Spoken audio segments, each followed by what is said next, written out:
I don't have a job and only finished middle school, I told the panelist firmly.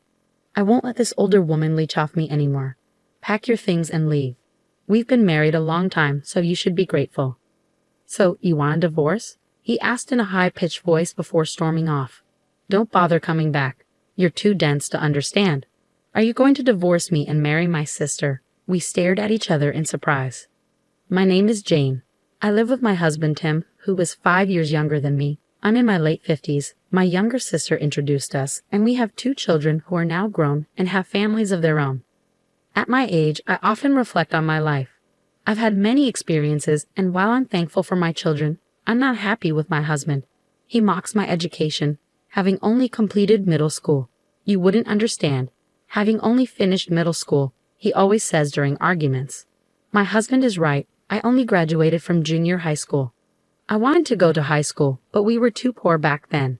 The internet wasn't common and our world was small. So I listened to my parents, graduated from junior high, and got a job. My younger sister, 5 years younger, went to college. I worked hard to support her through college because I didn't want her to struggle like I did. She excelled and went to a top university where my husband was also a student. He's proud of his education and often uses it in arguments. When we first met, he didn't show this side. I was very happy when we got married and had our first daughter. But over time, my happiness faded. Back then, many women quit their jobs after marriage, but he insisted I keep working full-time while managing the house and raising our child. When our first son was born, he quit his job, expecting me to handle all the household chores and child care alone. I hoped he would support us financially, but he didn't. After 6 months of him being unemployed, I finally said, "It's time for you to find a job." "Who do you think you're talking to?" he replied. "You're the only one here. It's been 6 months. Are you going to stay unemployed? You think you can order me around? Not happening. Unlike you, who only finished junior high school, I'm more accomplished." "Good for you. So when are you planning to achieve your goals?" "If I want a job, I'll find one. And you don't get to decide what job I take. I have that choice." "All right then, go ahead and choose." "I can't. There's no job that interests me. He might have graduated from a top university and be good at studying, but he can't support our family. Without action, his fancy degree means nothing. Then at least contribute something to the family."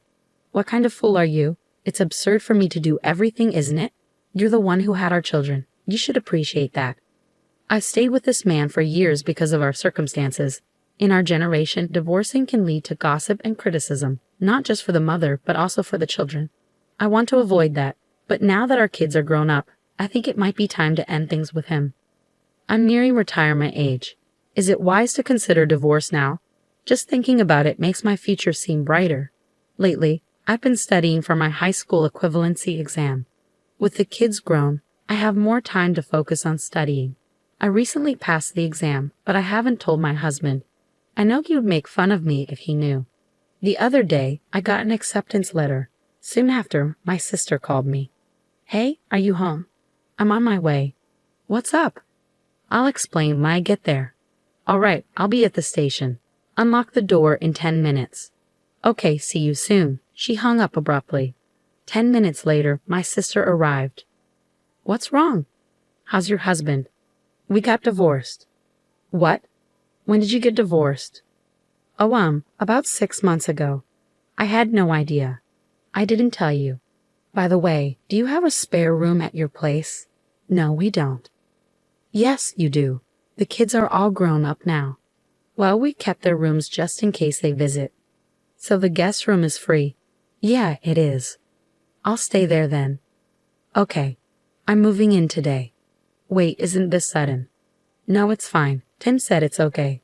"Yeah, I told her she could come if she needed help," my husband added, returning from the convenience store. "Why decide that without discussing it with me? It's not right. Your sister needs help, Anju. That's why people like you who only finished middle school are clueless." "Exactly, she never helps anyone," Judy chimed in, siding with him against me. I knew she had always been like this. Despite my frustration, I did my best for her because she's family, but bitterness lingered. Eventually, I moved in with Judy, and I was the sole breadwinner while Judy and Tim did nothing all day. If you're going to stay here, at least pitch in. Why isn't Tim helping out or working? Oh, Jen, you've been obsessed with money ever since middle school. Must have been tough. I was shocked. Soon after, I noticed Judy and Tim spending a lot of time together. Their behavior bothered me the most. They seemed like lovers, though I doubted they were oblivious to it. I had to uncover the truth. I hired a detective agency and, as expected, a week later, I learned they were having an affair. When I told my children, they supported my decision to divorce. Now, I have no regrets. I'm just waiting for the right time to file for divorce. While Tim and Judy were out, I started studying for my law degree. It all began when I worked as a janitor at a lawyer's office. One of the firm's employees shared how he passed the bar exam at age 69, which inspired me deeply. I admired the idea of someone in their 70s taking on new challenges.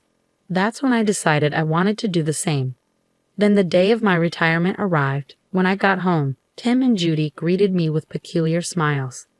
"I need to talk to you," I said. "What is it?" "You retired today, right? That means you're unemployed. How will you support yourself? You don't have a job and only finished middle school. I'm done with this. I won't let an older woman depend on me anymore. Pack your things and leave. Be grateful we were married for so long." "So you want a divorce?" He left with a raised voice. "Don't bother coming back. You know what I mean. Should I spell it out for you? You're not smart enough to figure it out on your own. Are you planning to divorce me and marry Judy?" They exchanged surprised looks and burst into laughter again. "You already knew, so let's get this over with quickly. I don't need you anymore. If you really don't want to leave, I might consider it if you beg. There's no need for that." "I plan to divorce him when I retired, so this works out well," I said. "Then let's do it."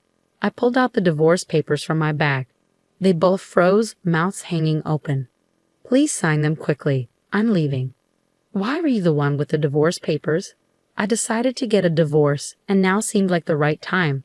I explained as I changed into my clothes for the last time. "Hurry up, let's get this done." "It's good that Jen is leaving anyway," Tim remarked, signing the divorce papers under Judy's urging. "All right, that's it," I confirmed, checking his signature without hesitation. He didn't seem pleased with my straightforwardness. He's still insulting me, saying, "You're just a middle school graduate. You won't last long." I shrugged off his remarks. "Please, both of you," I said firmly, signaling for the kids to join us in the living room. "Here, hold on to this so he doesn't tear it up." "Okay, I got it." "You guys are unbelievable. You're the worst father ever. Graduating from some fancy university is a big deal for you, but it hasn't done anything for your life. You're content with your fancy degree while being unemployed your whole life. That's just silly, don't you think?" "What?" My daughter interrupted him. "You're a foolish, unemployed old jerk." "All right, kids, that's enough truth for now. You're both very direct. I have evidence of your affair. Time to face the consequences, as the law might say." Well then, I left the house with my children once they had nothing left to say. They owed me a million apologies. That's the price they paid for not working. Perhaps they borrowed money from a risky lender who lends to people without jobs or credit checks. I filed for divorce and finally became free. Now I can focus on my studies. I worked part-time as a cleaner and studied hard. Eventually, I got accepted into the law school of my dreams. After 4 years of studying, I graduated and passed the bar exam. Finally, I became the lawyer I always wanted to be. My children and their families threw me a little party. Life feels wonderful. But you know what? They were looking for me. How would I know? My ex-husband arrived at my new home tearful. "Your sister Judy doesn't work at all. We're broke." I tried to see the kids, but they won't talk to me. "Of course not, you fool. What did you expect? I told you I'd amount to something. All you had was a fancy college degree. It means nothing now.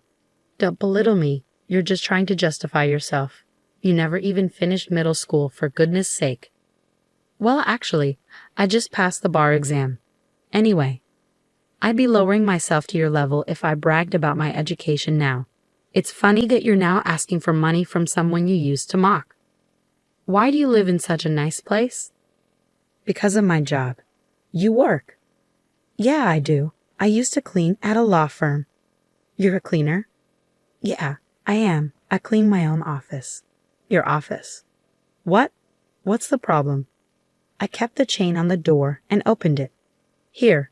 I showed my ex-husband my lawyer's badge. He froze.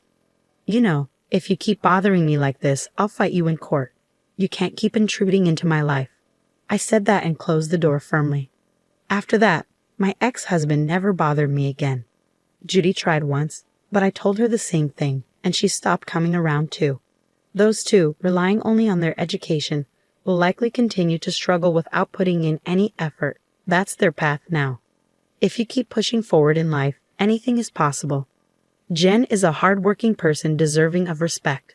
That's why her children fully support her. I wish Jen a fulfilling life. Thank you for watching until the end. Please subscribe to our channel if you enjoyed it. See you in the next video.